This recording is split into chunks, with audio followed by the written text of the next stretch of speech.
Okay, everybody, here we go again. This is the Otherppl Show. It's a books and culture podcast. I'm Brad Listi. I'm in Los Angeles. Thank you for tuning in. Merry Christmas. If you're out there celebrating, hope it's going okay, wherever you happen to be. Today is the final episode, the final new episode, I should say, of the year. We are going to be wrapping up and going over the top 5 most listened to episodes of the year. We did 6 through 10 in the previous episode on Tuesday, and today, Christmas Day, we're going to wrap it up with the top 5.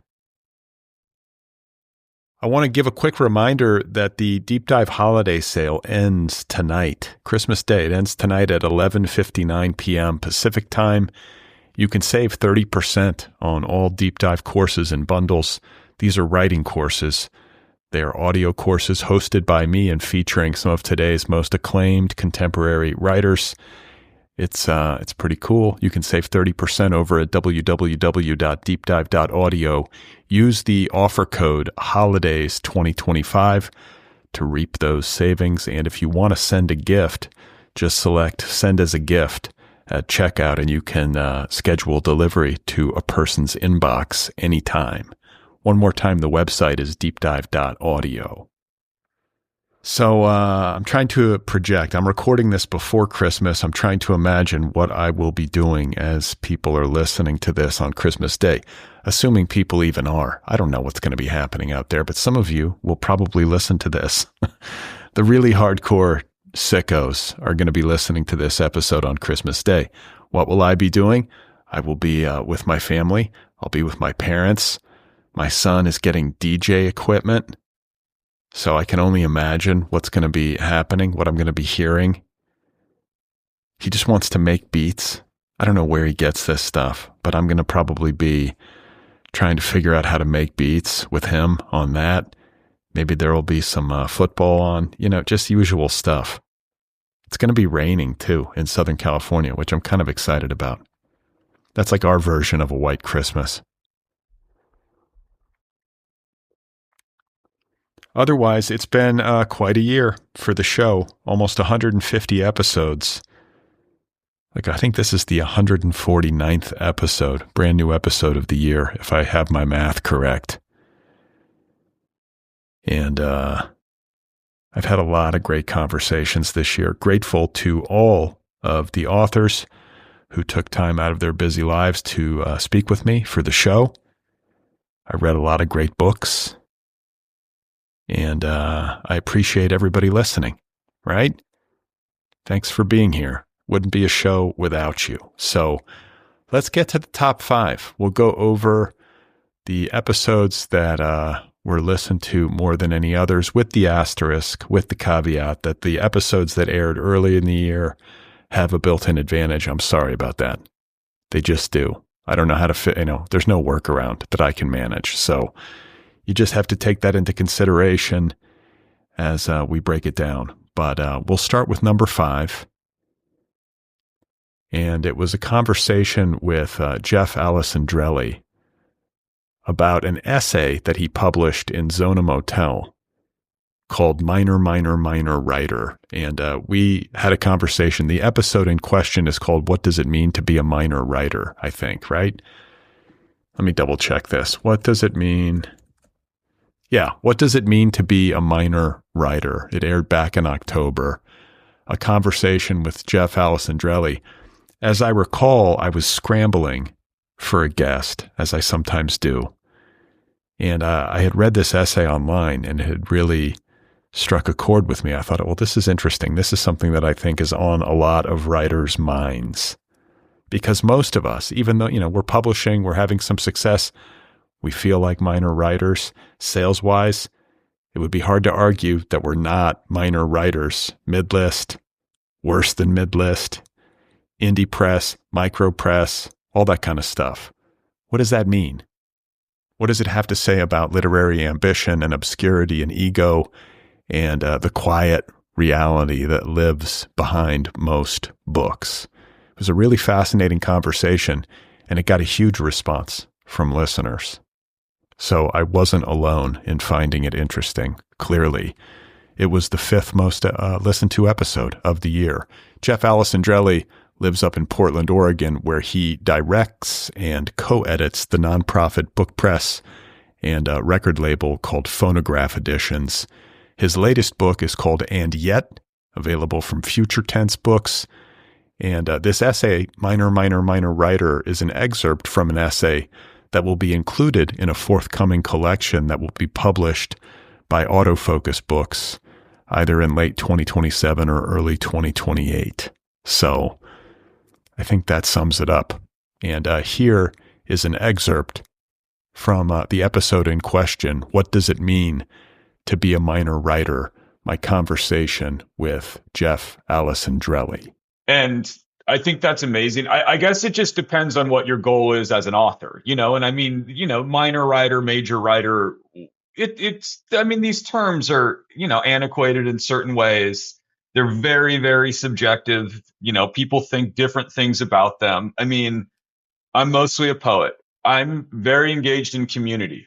I know my books aren't going to sell, but I can go do a reading in Raleigh, North Carolina, and I know people there, and I can crash on a couch and I can hang out with my friend Chris. And I feel like that, even though it might be a small thing to a lot of people, it sustains me, to a degree.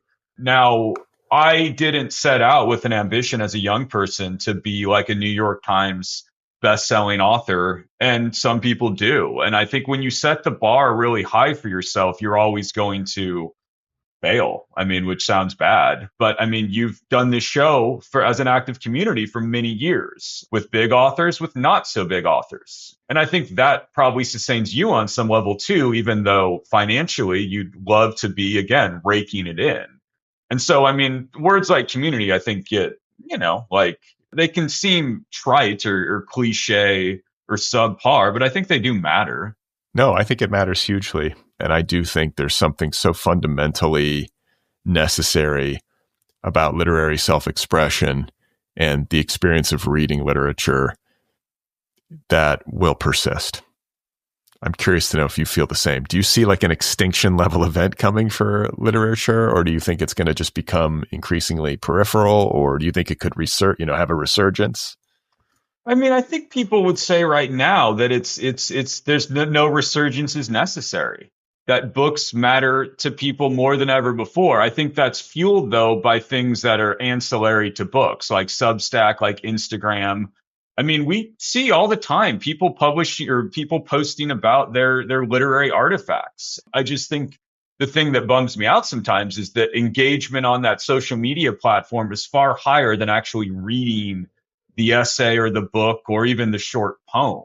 I don't have an answer to that. I don't know if there is an answer. I do think that the world that we live in prioritizes, different things compared to 50 years ago, and that's not going to change.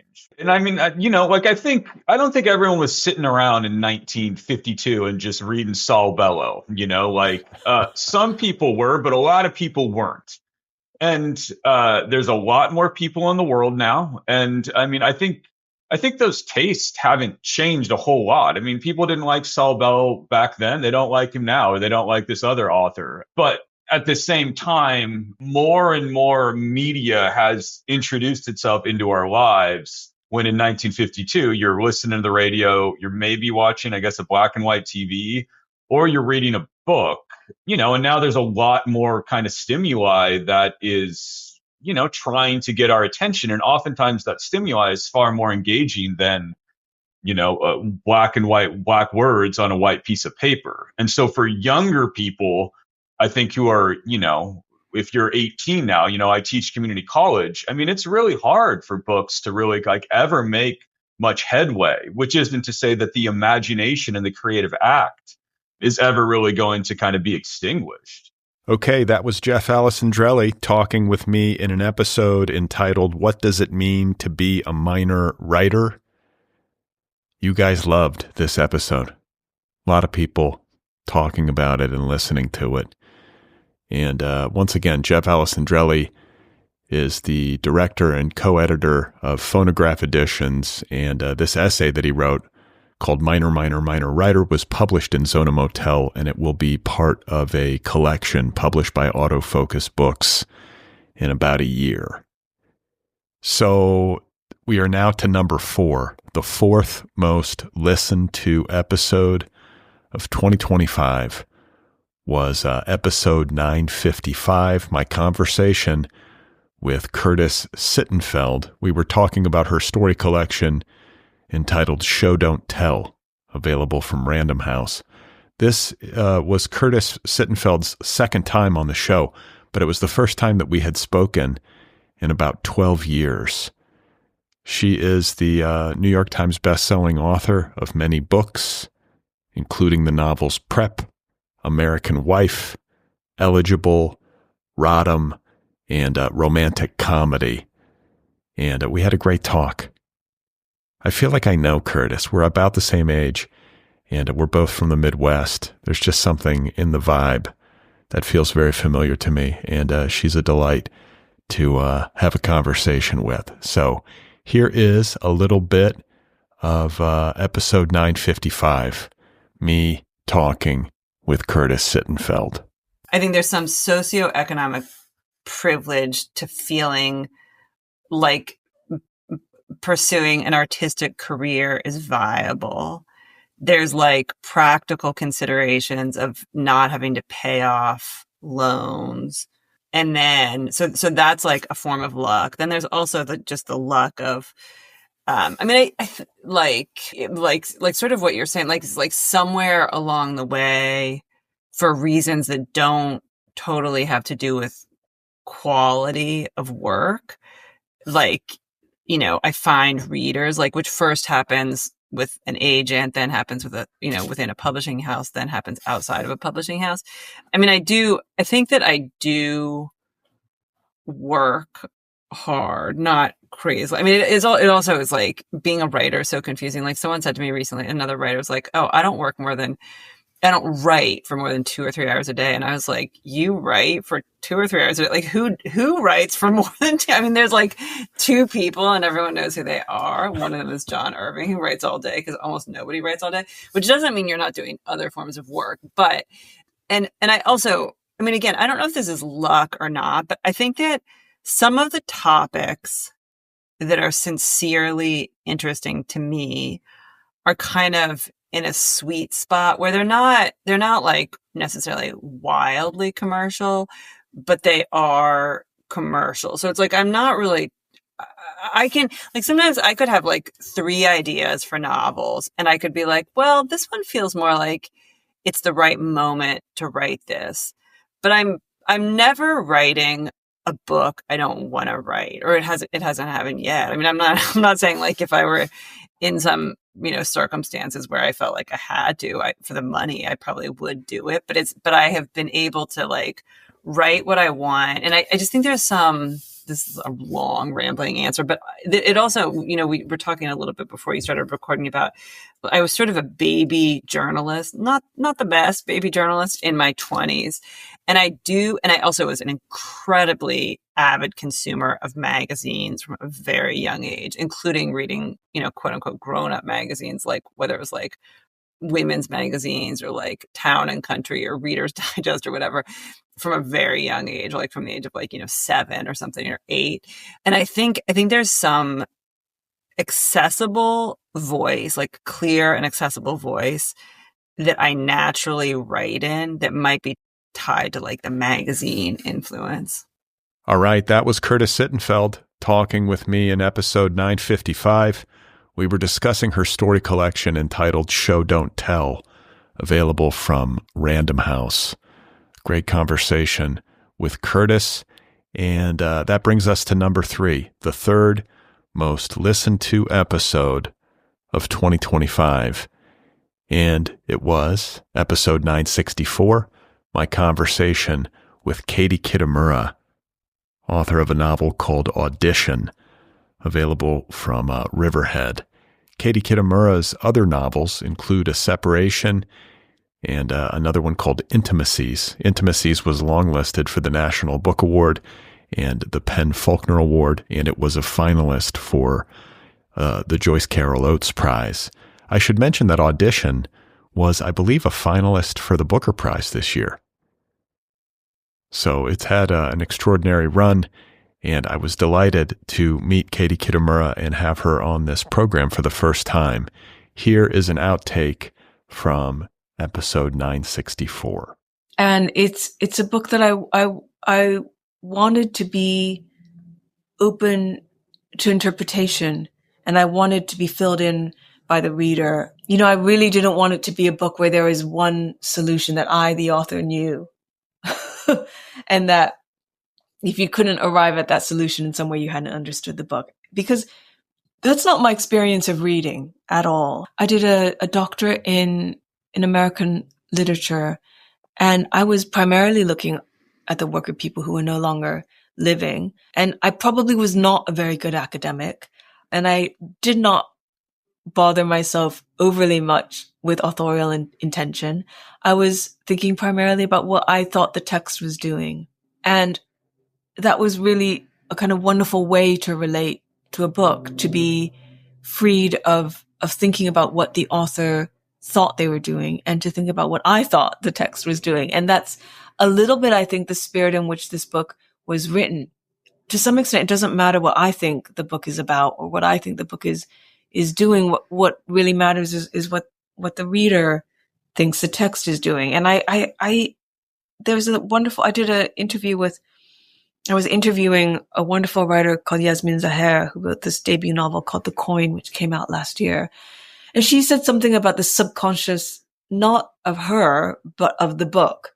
And she said, there's a lot in the subconscious of The Coin that I don't really know about. And I thought that was such a wonderful way of thinking about a text. And I do think that when a novel is very good, as The Coin is, there are things the book is doing that maybe the writer is not fully in control of. And the writer, the French novelist Hervé Letellier, who's a member of the Oulipo group, in his novel The Anomaly, he has this wonderful line, which is spoken by a kind of mid-list, middle-aged, struggling novelist for whom writing fiction has kind of destroyed his personal life. And he thinks, why do I keep writing? And he says he keeps writing because if he were to write one sentence that was more intelligent than he was, that miracle will be enough to make a writer of him. And I think about that a lot because I think that's why I'm writing. And I think that's why the vast majority of people are writing is a hope that something happens on the page that surpasses your conscious control. So a lot of this book was about ceding control. It was about trying to write something that the reader could kind of pick up and read in multiple ways. All right, that was Katie Kitamura talking with me in episode 964 about her novel Audition, which is out there now from Riverhead and was a finalist for the Booker Prize. And we are now at number 2, the number 2 most listened to episode of 2025. And it was episode 972, my conversation with S.A. Cosby about his novel King of Ashes, which is available from Flatiron Books. S.A. Cosby is a New York Times bestselling writer who hails from southeastern Virginia. His other books include All the Sinners Bleed and Razorblade Tears. And this book, King of Ashes, is just a banger. He writes thrillers and, literary thrillers, just excellent, excellent work. And it was my first time talking with S.A. Cosby. We had a great time, just a wonderful conversation. And I'm going to play a little bit of it for you right now. Here we are in episode 972. Your hero is only as good as your villain. And I think, for me, I sort of try to avoid cartoonish villains. I don't like the sort of snidely whiplash twirling mustache sort of caricature of a villain. I think there's this literary conceit that every villain is a hero in their own story. I don't really buy that. I think villains, bad people know they're bad. They just believe the ends justify the means. And so, for me, I don't go into it with this idea that the villain is this poor sort of emotional sad sack. But at the same time, like I said before, I have a certain amount of empathy for all my characters, especially the characters in the criminal world and the villains. You know, I want to approach it with the idea that these are human beings. They're doing terrible things, and maybe they're terrible people. They might even be sociopaths or psychopaths, but they're still humans, and they didn't come to this place where you meet them, you know, sort of in a vacuum. They've had experiences and traumas and things that have shaped them and shaped the way they view the world. And so for me, it's my job to make you care about them, but not care about them as much or more than the hero. All right, that was S.A. Cosby talking with me about his novel King of Ashes, available from Flatiron Books. A great novel. It's a page-turner. Check it out. And that brings us to number 1, the most listened to episode of the entire year. And I'm imagining if you looked at a list of all of the episodes that aired this year, and I asked you to guess which episode got the most listens, I think a lot of you would get it. I think you would guess this episode, simply because this author and this book had such an extraordinary year. So the most listened to episode of the Otherppl show for 2025 was episode 965, my conversation with Ocean Vuong about his novel, The Emperor of Gladness, available from Penguin Press. It was a huge bestseller. I think it was an Oprah pick. And we had an excellent conversation. He's a marvelous talker, in addition to being a marvelous writer. Just great in conversation. And this was his first time on the show, and I was very happy to have him. So I'm going to play a bit right now from episode 965, my conversation with Ocean Vuong. I think it was the first book that I ever wrote in its entirety without her in my life. And so I've been very ambivalent about that. I'm trying not to think too much about it, but it feels very different. It feels very, funereal. Not the book itself, but the release of it for some reason. And maybe also because my uncle's suicide haunts the book. He died in 2012. He was 28. I was 24. So we came to this country together in 1990 after a stint in the refugee camp. And we were like brothers. And I started the book with an attempted suicide because I always wanted to know what, in society, when we talk someone off the ledge, whether it's a news segment or a film or a story, everyone kind of claps and then everyone goes home. And I wonder often if we're clapping truly for that person, or we're clapping because there's a kind of relief that society has been restored to its norm, that someone standing on the edge of a bridge is a kind of rupture to normative social progress.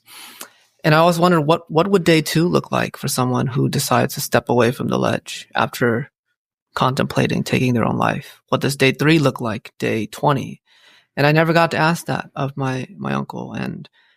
So I wanted to start a book in the aftermath of that decision, because one of my favorite theorists is a contemporary British theorist named Terry Eagleton. And he, in his book on hope, he says suicide is actually a hopeful act. One does it in hopes of ending immense suffering. And so to then step away from that and choose to live doesn't necessarily mean you have any hope. Doesn't mean your life is in any more order than it was yesterday. And yet you still have to continue. So that was kind of the big, I guess it was bracketed by my uncle's death and my mother's death. And then I thought, it was an exciting and difficult place to write through a story. This is not so much life, the decision to live at the end, but the decision to live without hope at the beginning. All right, that was Ocean Vuong talking with me about his novel, The Emperor of Gladness. In episode 965, The Emperor of Gladness is available from Penguin Press. That was the number 1 most listened to conversation of the year. And for good reason, when you consider the ride that this book has been on with the Oprah and the New York Times bestseller, and just Ocean Vuong kind of being everywhere, it seemed like, at least for a period of months this year as this book made its way into the world. So congratulations to him. And this was his first time on the Otherppl show. I was very happy to meet him and happy to be able to share that conversation with all of you, the most listened to episode of the year. So before I take off, I just want to share with you, especially for the hardcore fans of this show, the top 5 most listened to episodes of Brad and Mira for the Culture. Brad and Mira for the Culture is the pop culture series on this program. It started a couple of years ago. Is that right? I guess a year and a half ago. It's me and my friend Mira Gonzalez talking about pop culture. Mira is a millennial, and I'm old. I'm a Gen Xer, and so it's a show that's kind of about bridging the generational divide. Mira knows more about pop culture than I do, and so she's kind of explaining things to me, and that's the show. And so the 5 most downloaded or listened to episodes of Brad and Mira for the Culture, starting with number 5, are Miserable Middle-Aged Men. And I should mention that these episodes have kind of irreverent titles. Number 4 was Rumple Foreskin. Number 3 was The Podcast Must Go On. And number 2 was our Golden Globes recap. And the number 1 most listened to episode of Brad and Mira for the Culture was called Consider the Lobster. Which, interestingly, is probably the most literary title that we've ever given to an episode of Brad and Mira. So go figure. That was the name of a book by David Foster Wallace. So I have no idea, by the way, what we were talking about in any of these episodes, aside from maybe the Golden Globes recap, based on these titles. It's like it's a pop culture show. We're talking about pop culture week after week. What's going on? What are the stories? What's the gossip? We're trying to react. It's a loose, irreverent, kind of silly show. It's a break. That's what it's intended to be. It's intended to be a break from serious things, and there's no shortage of those. So I think that's it. We've reached the end of the line for 2025. This is my final new episode of the year. This is the final time I will address my beloved audience until next year. But I will have, I think, some reruns. I'm going to be running some flashback episodes in the days ahead leading up to the new year, just to sort of feed the beast and keep you guys sated. So I'll be playing some of these episodes that we've been talking about in the last couple of shows about the most listened to episodes, kind of highlighting these conversations and giving them another moment in the sun. And then I will return in 2026 with a new slate of conversations and episodes and all the rest. So that is that. Thank you very much for tuning in. I appreciate it, and I wish you well. I mean, it's a lot, right? New Year's, you're supposed to come up with a New Year's resolution. You're supposed to take stock. You're supposed to think of your life in some kind of holistic way and set a vision and articulate it to yourself and commit yourself to it. It's a lot of pressure. I'm trying to, I kind of fall for it. I'm like, do I need to do this? I think I do. I feel like people, I think I read somewhere that people who do this in a really intentional way tend to realize their dreams more often than people who don't, so I better do it. And if I don't, then what's going to happen? I feel like every year, too, there's just a lot that I need to get done. There's a lot in front of me, is how it feels. Even though I'm getting older, I'm like, God, there's a lot I got to do. It doesn't feel like it's receding. It feels like it's expanding. There's like more in front of me, more on my plate, more. What's the metaphor? You know what I mean? So just one day at a time. Maybe that's my New Year's resolution. Literally one day at a time in this crazy existence of ours. And I appreciate everybody who tunes into this show week after week, sincerely. And I wish you all the very best in 2026. I'll talk to you next year.